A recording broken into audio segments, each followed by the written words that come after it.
Hello and welcome, my name is Kyle. Thanks for joining me for another episode of Let's Play 80 Days. At the end of the last episode, a very exciting episode, we reached San Francisco, but it is now day 70. We have 10 days to cross the United States, as well as the Atlantic Ocean, and get back home. We're going to get to Salt Lake City in 2 days, and I don't think there's much we can do about that. But we can't do anything tonight, so let's stay in the hotel. Let's waste another day. San Francisco seemed less a city and more a ravenous beast bent on consumption of everything, even of itself. Within the ever-expanding city limits, let's do steam-powered drills and diggers flattened hills, straightened roads, reformed neighborhoods, and dumped the resulting rubble and stone into Mission Bay. I headed towards Chinatown to eat. It was a warren of crowded wooden and brick houses, temples, businesses, herbalists, laundries, and market stalls selling fruit and flowers. I was interested in conversation, so I decided to approach a young man with a cute ponytail or an older man. Let's go with the young man who was relaxing outside a small shop with arms outstretched. He seemed to me a wrestler. Despite his slender frame, his arms were heavily muscled. His name was Jing Hu, and he was enjoying his single day off from working on a transcontinental railway to the New York. Is the line done, or what are you doing with your day? What are you doing with your day? I inquired pleasantly. He sighed. Sitting here smoking. I would see my family, but he shrugged. I have been away from home for a long time. Still, I should not complain. At least I have a job. What would he do once the railway was complete? Alas, I had little time to ponder this, as I had to bid him a hasty goodbye and return to my master. All right, so we can leave today at 5, so we have some time. So let's do some exploring before we depart. Make sure it doesn't push it too far. So we do get some new routes here. I still think the Transcontinental Railroad is our best way to go. We could head up here, but we're going to end up in New York anyway, so let's get on this train to Salt Lake City and just get the show on the road, basically.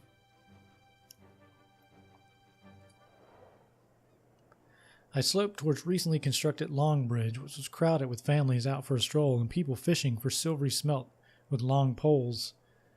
In the water was a jangle of rowing boats racing each other and boatmen taking passengers out to Mission Rock.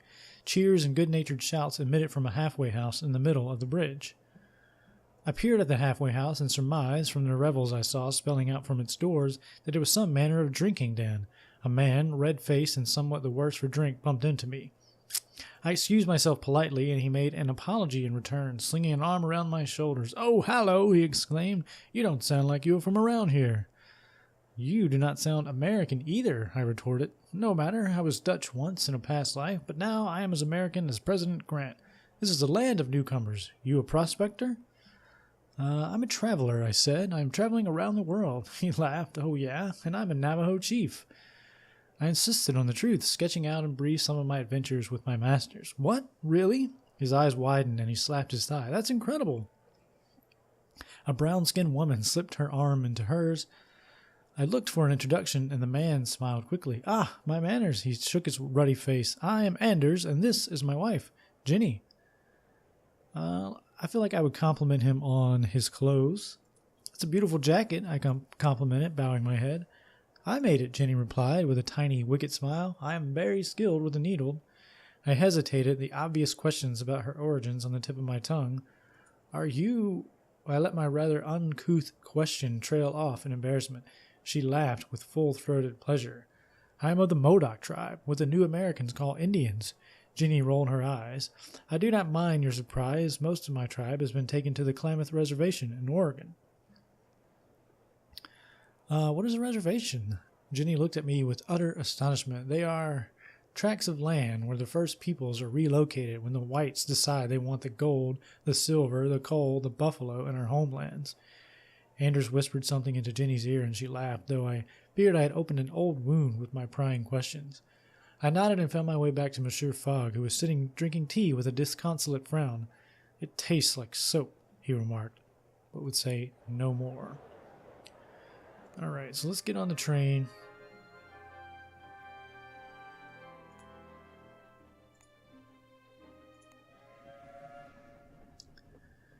Pretty sure we're not going to win the bet here, but we'll see. We were lucky to arrive in San Francisco just in time to catch the inaugural journey of the Transcontinental Express, which would take us to New York in 8 days with only a handful of stops along the way.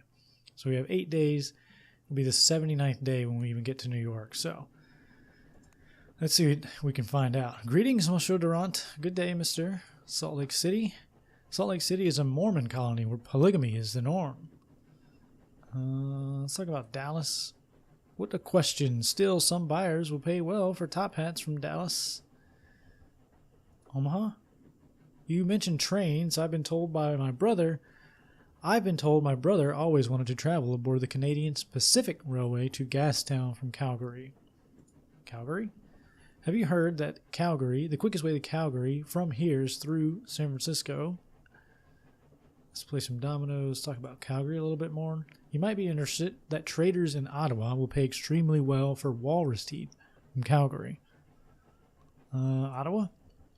You might be interested that some buyers will pay well for cowboy boots from Ottawa. Now tell me, I don't suppose you have any idea who my father is? Apologies, I do not. Oh, don't worry, you will. Chicago? I doubt it. Atlanta? Do you realize that the most efficient way to Atlanta from here is through San Pedro? Alright, so that was pretty useless. Something about his father that we're going to find out apparently. The first day aboard was enjoyable enough. American trains could clearly not compete with their European counterparts, but it was amusing to see them try. The posters proclaim Pullman's Palace sleeping cars, but they were more like places to keep cattle. I feel like that's what I would say. But they were more like places to keep cattle. If reasonably well-to-do cattle, we sipped cool beer as we rattled along a stretch of desert in the shadow of tall mountains. I gazed out the window. Yeah, Fogg's okay now. At the endless, lifeless expanse on either side, wondering if humanity would ever occupy this great open space. It seemed unlikely.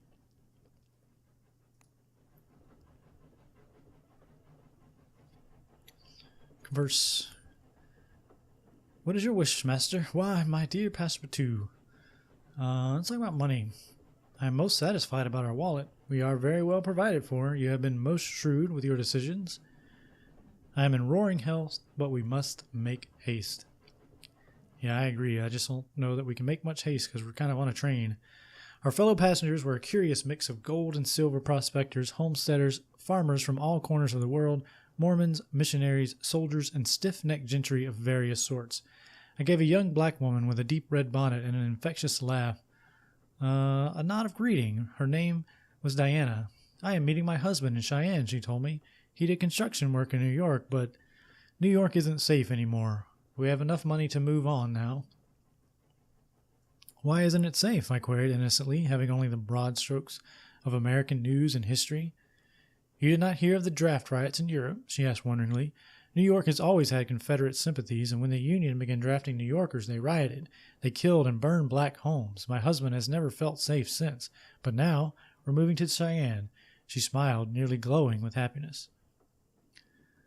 Where else can one go but New York, I asked, thinking of our journey ahead. New Orleans, she replied. You can take the paddle boat down the Mississippi from Burlington, she laughed, though New Orleans is dangerous in its own way. We talked a little more, and the afternoon wore into the evening, and we arrived into the station town of Ogden, close to Salt Lake City.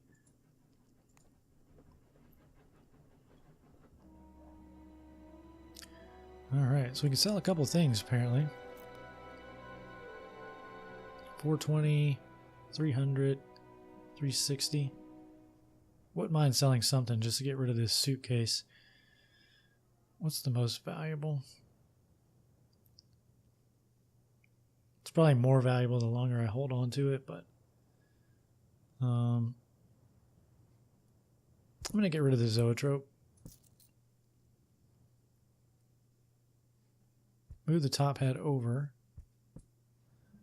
And hammer. Valuable in Washington. So here's the deal. We could go to New Orleans in this game. It would be a waste of time. I mean, it's going to take us south instead of east like we need to go. But I just don't feel like we can get back in time anyway. So maybe we could go to New Orleans and just see what happens, where the Smith & Wesson might come in handy. Or we could buy this hammer that's useful in Washington and continue making our way east. I'm going to buy the hammer. It seems more interesting than a gun to me.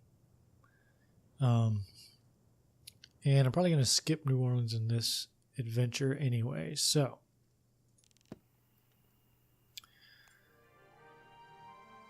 we're just going to keep making our way. We can't really do anything. We go up to Duluth, which is near my neck of the woods. Is there even a route? Yeah, see, this train is just going to make us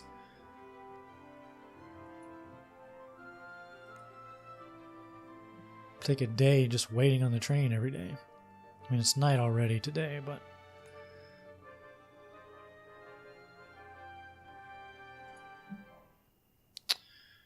stay in the hotel. See if we can get some exploration done before we have to head out. As I sat in the downstairs room of our hotel, looking out across the plains, secretly longing for a glass of wine or a cup of coffee, let's enjoy the silence. In this peaceful town, I was approached by a young lady with a wry smile. "May I join you?" "By all means," I answered. She smiled and slid into the seat opposite. "I heard you're a traveler. I heard that you're going around the world." I'm going to be a man of little words here. "That is correct. The whole world. That's so exciting," she said. "The San Francisco Chronicle did a full profile on you both. You're international news."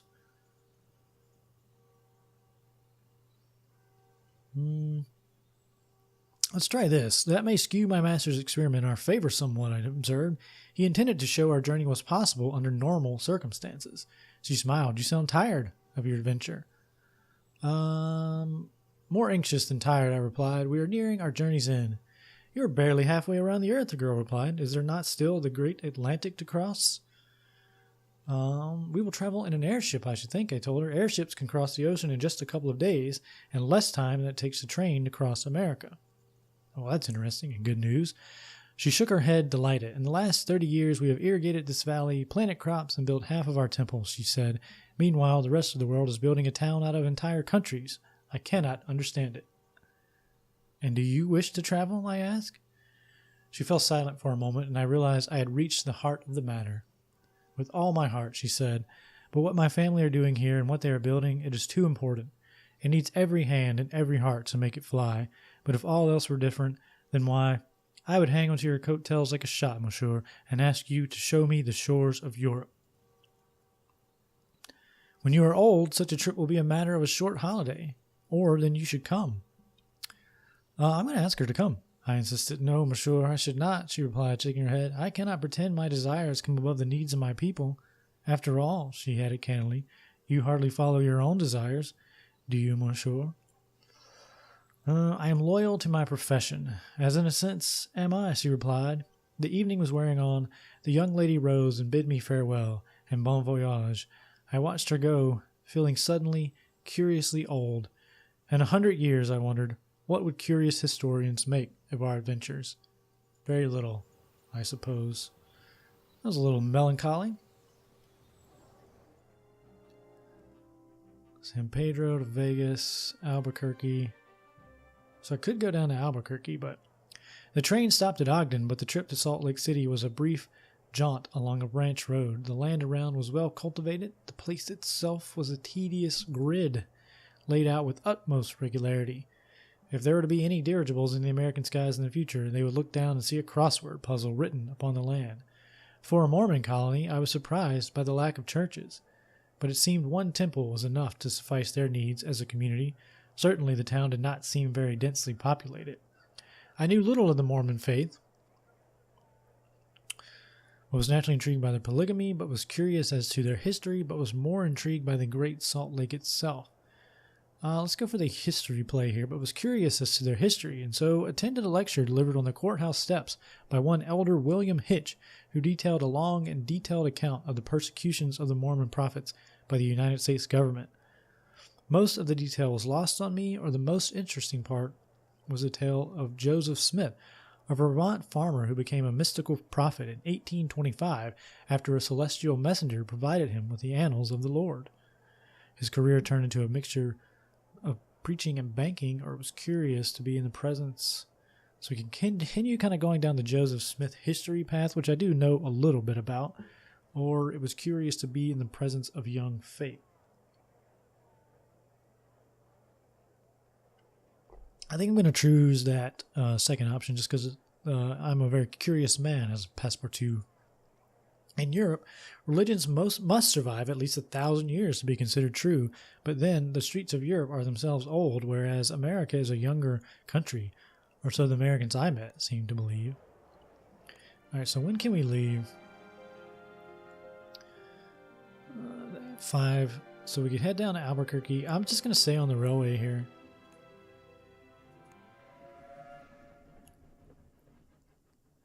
We boarded the Transcontinental Express at Salt Lake City for the long journey eastward across the continent. Let's see what the news has for us. San Francisco Chinatown riots. Sure, it's still not quite clear on the purpose of news events. Sometimes they talk about us, but other times they don't. I mean, maybe I should be paying a little bit more attention. Today, a fellow with a painfully trimmed mustache and impeccable suit approached me outside the lavatory. I nodded at him companionably, and his thin lips parted in a contained grin. "I am Felix Granger," he said. "You are a puzzle." I was flummoxed. "I? A puzzle?" I repeated in consternation. "Monsieur, I am a simple man whose past is an open book." "Oh, no? Do tell me how you came to be on the Transcontinental. Thereby hangs a tale. I can tell, good sir." It seemed a probing question, which made me immediately suspicious of his motives. I made some non-committal answer, but he pressed me further. Finally, I confronted him and asked him his business outright. "You are a sharp customer, and no mistake," he grinned. "Though I perceive no harm in you, I am a Pinkerton agent."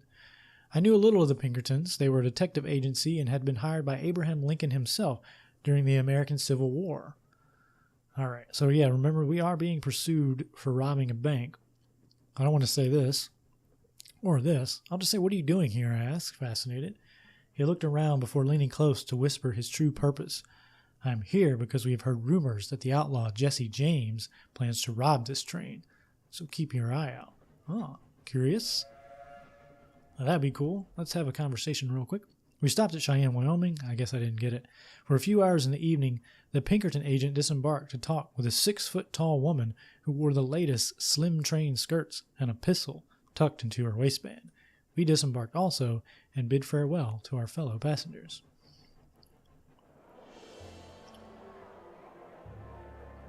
Oh, there's no more route here. There's no way to get to Omaha from here. Dallas, Houston. Our arrival in Cheyenne, Magic City of the Plains, was met to our surprise by a small parade, which quickly transpired not to be for us, but rather to celebrate the inauguration of the Wyoming Stock Graziers Association, in whom I had little interest, and my master less still.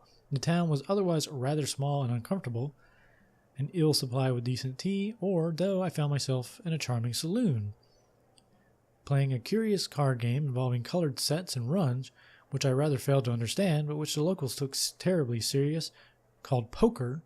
It appeared to be a game about having as little fun as possible, or lying, bluffing, and eliciting sympathy, or else encouraging the other players to drink more heavily than oneself. Naturally, I was dreadful at it and lost a sizable sum before retiring from the game. Well, that sucks. All right. So my plan to take the Transcontinental Railroad kind of fallen short. I guess we'll just go to Dallas.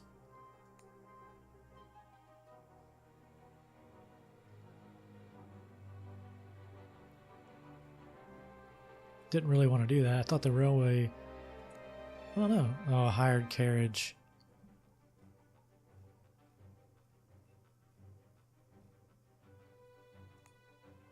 This is a railroad. So it arrives Sunday. This also arrives Sunday. But then what? We sail down the Mississippi? Omaha or Dallas? I think I'd rather go to Dallas. I don't know. I think Eastern Progression is the way to go. Let's see if we can get on this thing. No charge at 8 p.m. That's today. Alright, let's do it.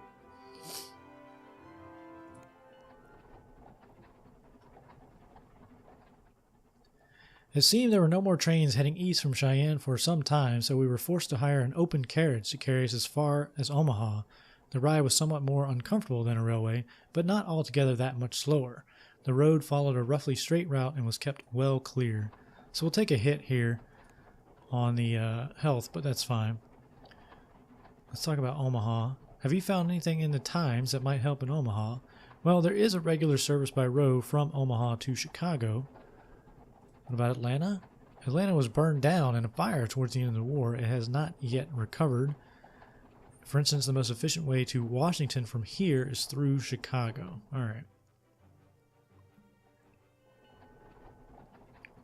So that could be a play. We had the carriage to ourselves, but of course my master did little to assist with the passage of time, so I was forced to, let's sing some songs from our childhood, beginning with Frère Jacques and La Bonne Rose Dagobert, before breaking into a round of Alouette. At full force, upon which my master's patience, half a world in the wearing, broke in two.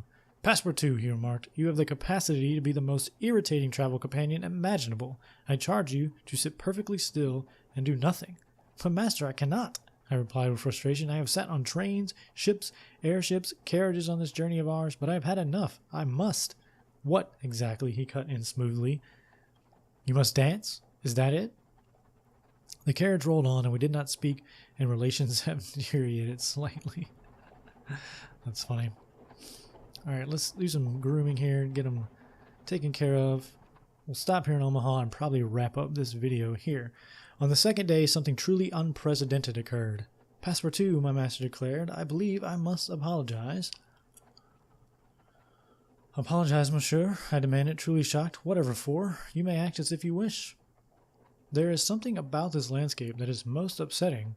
I believe it to be the scale. I theorize no civilized man can live in America without losing some of his essential humanity. The open skies and distant horizons are simply too much to bear." I don't feel like Passepartout would say that. He'd probably say this: "Do not concern yourself, Monsieur Fogg. We will soon be in the city." I reassured him there will be walls and streets. "It may yet pass that America has cities," Monsieur Fogg replied, "but at present I fear they are largely plots of land that offer little civic comfort. Perhaps New York will be more acceptable." Monsieur Fogg said nothing more on the matter, and the carriage carried onwards across the ever-widening open plains of the Americas toward the tiny settlement of Omaha. Alright, so we made it there. We didn't do too well on health, and I think we'll stop here for this episode. We still have 5 days left to get back to London, and we may yet still do it. I didn't have much hope at the beginning of this episode, but got a little bit more as it wore on, so we shall see. Anyway, thanks for watching, everyone, and I will see you all next time.